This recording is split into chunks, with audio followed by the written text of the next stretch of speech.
Guten Tag, der Frankreich-Block ist immer noch in Paris. Wir sind heute bei der Commission nationale consultative des droits de l'homme. Neben mir sitzt die Präsidentin dieser Kommission, Madame la Présidente. Oui. Merci pour cet accueil. Bonjour, je suis très heureuse de vous rencontrer et j'ai plaisir à répondre à vos questions. Dans notre entretien, vous avez, il y a un an, vous avez présenté nos lecteurs de notre blog, la CNCDH, et je voudrais aujourd'hui continuer cet entretien. Et pour commencer, je voudrais, si vous permettez, vous poser une question qui résume à peu près notre premier entretien. Quelle est la signification des droits de l'homme dans la vie politique en France d'aujourd'hui? Je pense à la portée des droits de l'homme, leur place dans le débat public, leur influence. Vous en êtes satisfaite? Pas vraiment. Je trouve que dans le débat public, les droits de l'homme pourraient occuper une place beaucoup plus importante, et surtout en ce moment où la France a voté l'état d'urgence. Et l'état d'urgence, forcément, directement et indirectement, porte atteinte à un certain nombre de droits fondamentaux.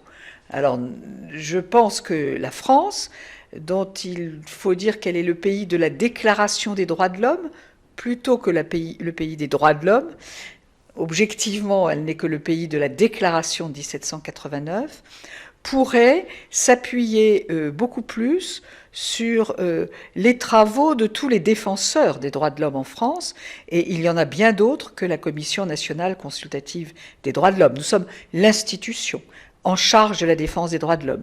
Mais nous avons aussi le défenseur des droits qui intervient dans les conflits individuels, et nous avons d'autres institutions de la République en défense des droits de l'homme, et puis tous ces défenseurs des droits de l'homme que sont les avocats. Et aujourd'hui, pendant cette période d'état d'urgence, ils jouent un rôle très important dans la défense de personnes qui trouvent qu'on a, par exemple, abusivement perquisitionné chez elles. Actualité oblige, Monsieur le Président de la République, Monsieur Hollande, veut prolonger l'état d'urgence. Qu'est-ce que vous en pensez? C'est difficile. Je ne veux pas en juger sur le plan politique, parce que je reconnais que c'est une décision politique extrêmement difficile que de mettre fin à l'état d'urgence. Mais je veux dire tout de suite que l'état d'urgence ne peut être que provisoire dans sa nature. Il doit s'inscrire spatialement dans un territoire, c'est la métropole et certains des départements d'outre-mer, et temporellement, pour une période. Et déjà, 3 mois d'état d'urgence, c'est long. Maintenant, sur le plan politique, il y a une vraie demande des Français de voir perdurer l'état d'urgence. Par contre, les défenseurs des droits de l'homme pensent que les avantages de l'état d'urgence sont annihilés par les inconvénients de l'état d'urgence au regard des libertés fondamentales. Les débats autour des réfugiés dominent le débat politique en Allemagne, en France et en Europe depuis l'arrivée massive de réfugiés dans l'Union européenne, au moins depuis le mois d'août dernier. Les partis de droite comme le Front National ou chez nous le AfD attisent la crainte, voire la haine à l'encontre des étrangers. Et le débat public mentionne très peu les droits de l'homme, les valeurs de l'Union européenne, j'ajouterais qu'ils font notre force. Quels moyens avez-vous, comme CNCDH, de rappeler l'importance des droits de l'homme pour qu'ils pèsent dans la balance? Très concrètement, au mois de juillet, nous avons rendu un avis sur Calais et la situation épouvantable des réfugiés à Calais. Nous disons dans cet avis qu'il y a de lourdes atteintes à la dignité des personnes et que les conditions d'existence à Calais sont infra-humaines. Donc, sur Calais, nous assurons un suivi déterminé, sans beaucoup de réussite d'ailleurs. Sont membres de la CNCDH un certain nombre d'associations comme Médecins du Monde ou la CIMAD qui interviennent sur le terrain à Calais et dans d'autres lieux où il y a des réfugiés. Et maintenant, la France s'aperçoit, avec tristesse d'ailleurs, que peu de réfugiés sont demandeurs d'asile chez nous. C'est un peu vexant d'une certaine façon, et cela s'explique par la situation de l'emploi dans notre pays et par également la durée de l'obtention du statut de réfugié en France. La procédure d'accès au statut de réfugié est très longue. Une loi nouvelle a été votée à la fin du mois de juillet et on espérait qu'elle raccourcirait la procédure d'accueil sous le droit d'asile. Et finalement, ce n'est pas le cas. Et donc, beaucoup de réfugiés préfèrent l'Allemagne, préfèrent l'Angleterre, pour des raisons de procédure droit d'asile et aussi pour des raisons d'accès à l'emploi. Pas tous ces réfugiés ont une chance qu'on leur accorde de l'asile. En fait, combien de statuts de migrants ou de réfugiés connaît-on en France? Nous parlons de titres de séjour très différents, n'est-ce pas? Oui, c'est très compliqué parce qu'en France, il y a plusieurs titres de séjour. Il y a des titres de séjour pour étrangers qui ne sont pas des réfugiés. Et puis, il y a le droit d'asile qui vous donne le titre de réfugié. En fait, quand on est migrant et qu'on arrive en France, on n'est pas réfugié immédiatement. On est étranger en situation irrégulière. Si vous demandez le statut de réfugié, vous avez un statut jusqu'à ce qu'on vous refuse la caractéristique de réfugié ou qu'on l'accepte. Et si vous êtes étranger en situation irrégulière, il y a une série de conditions à remplir pour que de la situation irrégulière, on devienne en situation régulière. Mais les migrants économiques dans notre pays n'obtiennent pas le statut de réfugié. Et seuls les migrants politiques l'obtiennent. Nous pourrions certainement passer des heures et des heures pour définir ces statuts parce que c'est très compliqué. Et les médias ne font pas de distinction, je trouve. Entre demandeurs d'asile et réfugiés de tout horizon, il y a pas. Absolument. C'est la même chose en France. Il y a un droit fondamental à demander l'asile. Nous le crions haut et fort. Et les médias, de façon générale, confondent tous les migrants. Or, quand on voit ce qu'est la situation en Syrie, un demandeur d'asile syrien, il devrait obtenir le statut de réfugié extrêmement vite. Quelle est la durée moyenne de la procédure pour reconnaître un demandeur d'asile en France? J'ose même pas vous répondre tellement elle est longue. Je peux vous dire que concernant les Syriens, en ce moment, il y a une procédure rapide, et on va dire 4 à 6 mois, mais concernant les demandeurs d'asile d'autres pays, la durée moyenne, c'est 18 mois, et encore quand les choses vont bien.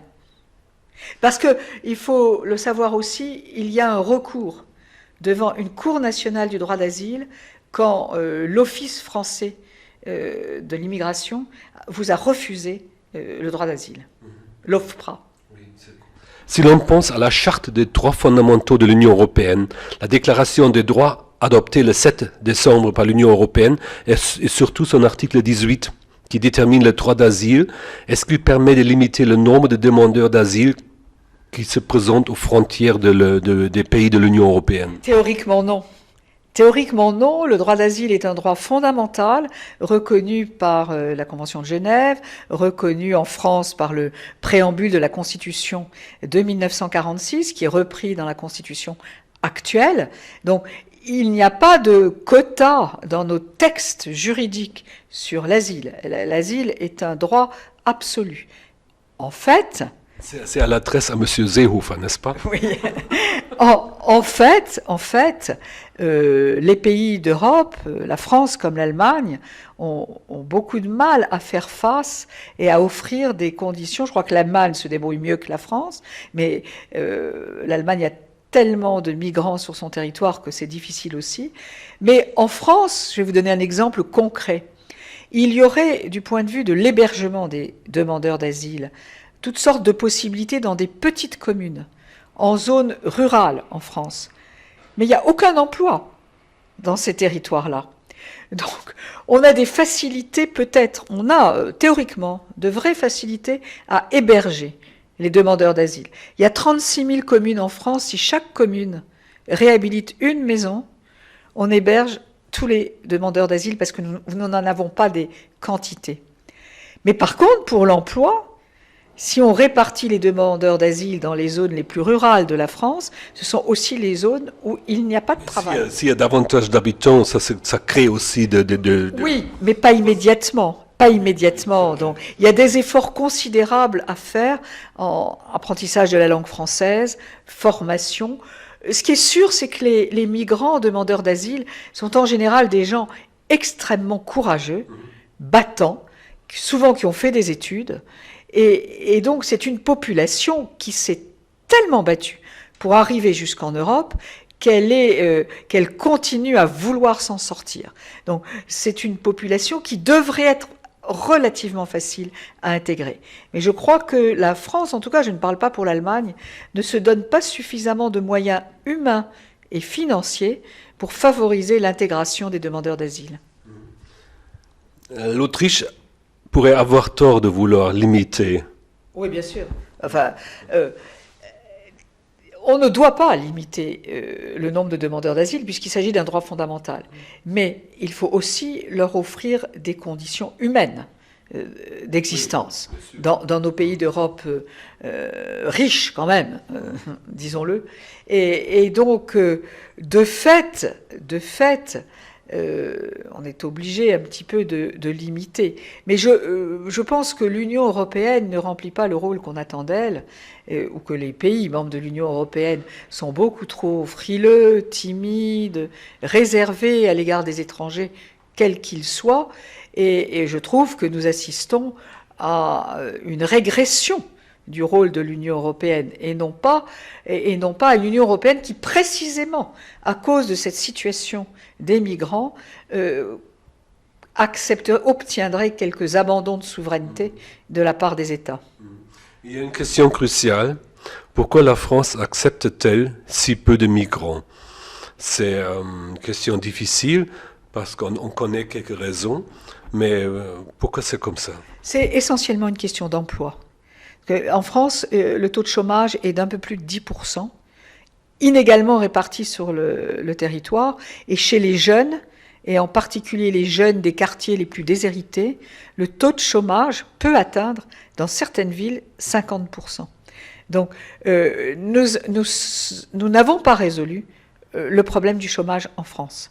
Et il n'est donc pas raisonnable en ce moment d'accueillir trop de migrants. Oui. Je ne parle pas des demandeurs d'asile, parce que là, c'est un droit. Oui. Là, c'est un droit fondamental. Et pourtant, la France a des engagements vis-à-vis de la Commission européenne et du Haut Commissariat des réfugiés. Je cite toujours l'article de Marilyn Beaumard du Monde de 5 janvier. Oui. La France qui aurait promis à Bruxelles d'accepter 30 700 réfugiés entrés par le hotspot d'ici à la fin de 2017. Beaumard ajoute que dans ce cadre, seulement 19 Érythréens et un millier des installations venues des HCR, des installations des HCR, sont arrivés en France. La France va-t-elle encore durcir sa position? Je pense que non. Enfin, elle peut difficilement la durcir plus qu'elle n'est. Mais comme je le disais tout à l'heure, et je le regrette vraiment infiniment, les migrants n'ont pas très envie de rester en France. C'est un point très négatif pour la France. Très négatif. Alors, il y a le problème de la langue.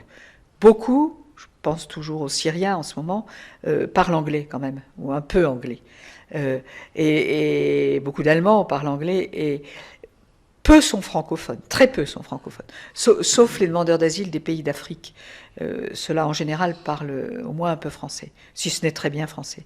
Mais donc, il y a le barrage de la langue, et ça fait beaucoup pour les demandeurs d'asile de se dire il y a la langue, il y a l'emploi. La langue et l'emploi, c'est difficile pour les demandeurs d'asile. Mais la France ne fait pas ce qu'elle devrait faire. Elle devrait déjà avoir beaucoup plus avancé sur le nombre de migrants qu'elle s'est engagée à accueillir. Notre chancelière, Mme Merkel, il y a une semaine, a à nouveau refusé d'accepter des quotas ou des limites pour le nombre de réfugiés qui arrivent en Allemagne, tout en affirmant qu'elle souhaite atteindre une solution européenne. Quels moyens avez-vous, comme CNCDH, de peser dans le débat en faveur d'une solution européenne? Malheureusement, pas du tout assez de moyens. Votre chancelière est très remarquable. Elle tient sur le plan juridique, c'est-à-dire elle tient sur ce qu'est le droit d'asile, et elle a toute l'admiration de tous les Français qui se défendent, qui se battent pour une insertion des migrants, et surtout de ceux qui peuvent être bénéficiaires du droit d'asile. Une institution comme la nôtre a quand même des moyens d'agir, mais elle a des moyens par ses avis qui sont surtout connus en interne, qui sont publiés au journal officiel. Et puis, nous avons une mission de contrôle des engagements de la France. Et donc, le pôle de notre commission qui travaille sur les relations internationales travaille en même temps sur le suivi des engagements de la France. Et à ce titre, nous pouvons être très sévères à l'égard du ministère des Affaires étrangères, mais ce n'est pas, malheureusement, parce que la CNCDH est très sévère, que le ministère des Affaires étrangères va bouleverser son regard sur le sujet.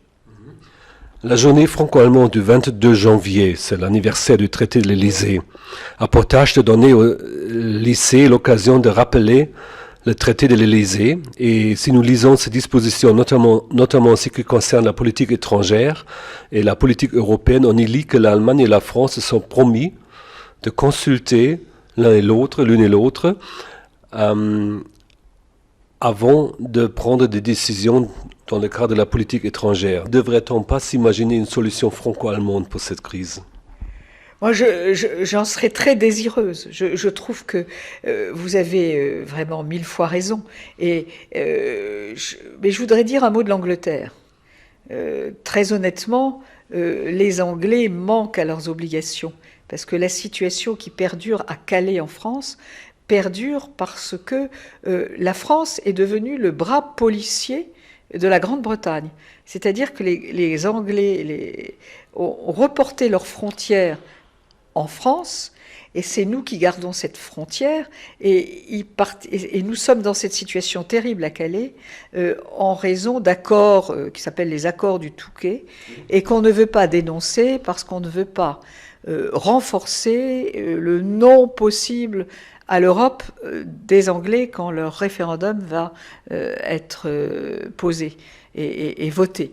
Donc les Anglais s'en sortent en remettant quelques milliers d'euros à la France, et la France ne s'en sort pas parce que tous les migrants qui sont à Calais, et ça c'est un problème franco-anglais. Mais pour la solution générale, oui, la France et l'Allemagne devraient être absolument tête de file, mais vous voyez combien l'Union européenne est en difficulté et combien il y a un repli souverainiste de tous les membres, pas de tous, mais de beaucoup des membres de l'Union européenne. Et moi, je trouve que abandonner l'Italie et la Grèce à la situation où elles sont, et avec cette règle stupide aujourd'hui qui veut que le premier pays où l'on pénètre soit celui qui vous accueille, la Grèce et l'Italie ne peuvent absolument pas faire face. On n'a pas aidé les Italiens et les Grèces lorsqu'il y a tant de gens qui arrivaient à Lampedusa. On n'a rien fait, non. Les autres États européens. Non, franchement rien. Et nous devons aider les Italiens et les Grecs, enfin évidemment, et même l'Allemagne, puisque l'Allemagne est sur le point d'accueillir 1 million de réfugiés, alors que, vous l'avez dit tout à l'heure, j'ai honte de le rappeler, nous c'est de l'ordre de 30 000, et jusqu'en fin 2017. Donc, franchement, je ne suis pas fière de mon pays sur ce sujet. Quel genre de solution envisagez-vous ou s'imaginez-vous pour cette crise des migrants? C'est pas une crise, c'est l'arrivée massive des réfugiés, des demandeurs d'asile. Comment pourrait tout cela se développer dans l'Union européenne?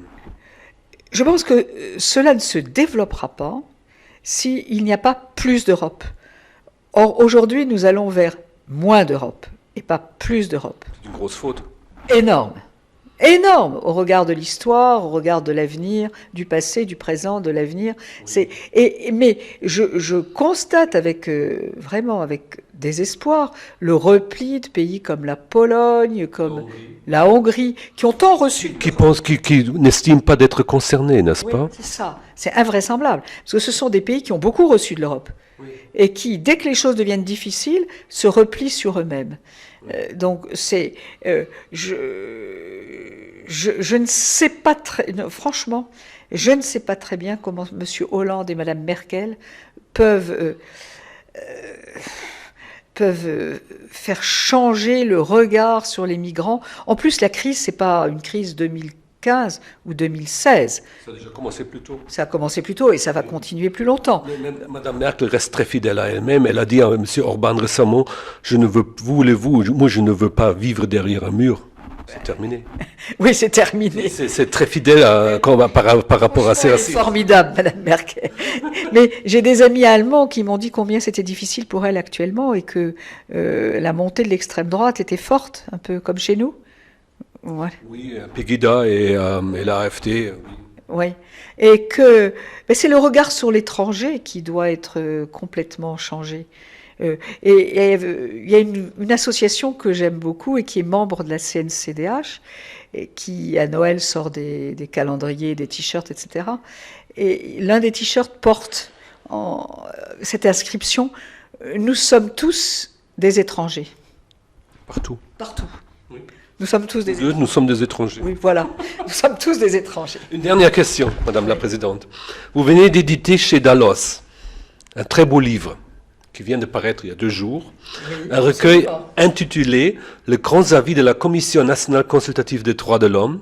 Vous ne documentez pas seulement les avis de la CNCDH, il y a aussi des commentaires qui expliquent les avis, mais il détaille aussi les conséquences de ces avis. Absolument. Ce qui m'intéresse beaucoup, dont l'influence évidemment du CNCDH. Est-ce que vous êtes content des résultats de vos avis ?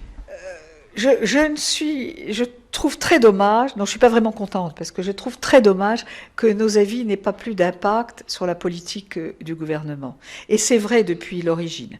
C'est-à-dire que la France est très contente d'avoir plusieurs institutions de défense des droits de l'homme. Nous sommes la plus ancienne historiquement, nous sommes la plus connue, mais on a l'impression que, voilà, nous donnons bonne conscience. Nous donnons bonne conscience aux autorités qui respectent parfaitement notre indépendance et notre pluralisme, mais qui ne font pas grand cas de nos avis. Et On vous reconnaît ou on vous tolère ? non, on nous reconnaît, et on trouve que pour l'image de la France, c'est très bien, mais on n'en tire pas les conséquences. On n'en tire pas les conséquences. Et j'ai voulu ce livre pour montrer que depuis très longtemps, cette commission se bat pour un meilleur respect des droits fondamentaux. Et j'ai voulu aussi que les commentateurs ne soient pas des membres de la commission, soient des personnes particulièrement compétentes sur les sujets qui étaient commentés, souvent des universitaires, mais aussi journalistes ou aussi présidents d'associations, de telle sorte qu'on ne dise pas c'est un livre qui répond à un souci d'autosatisfaction de la CNCDH. La CNCDH ne sera jamais satisfaite tant que les autorités publiques ne prendront pas plus compte de ces recommandations. Donc vous êtes content si je fais un peu de la publicité pour votre commission ? Enchantée. Enchantée. Merci bien, Madame la Présidente.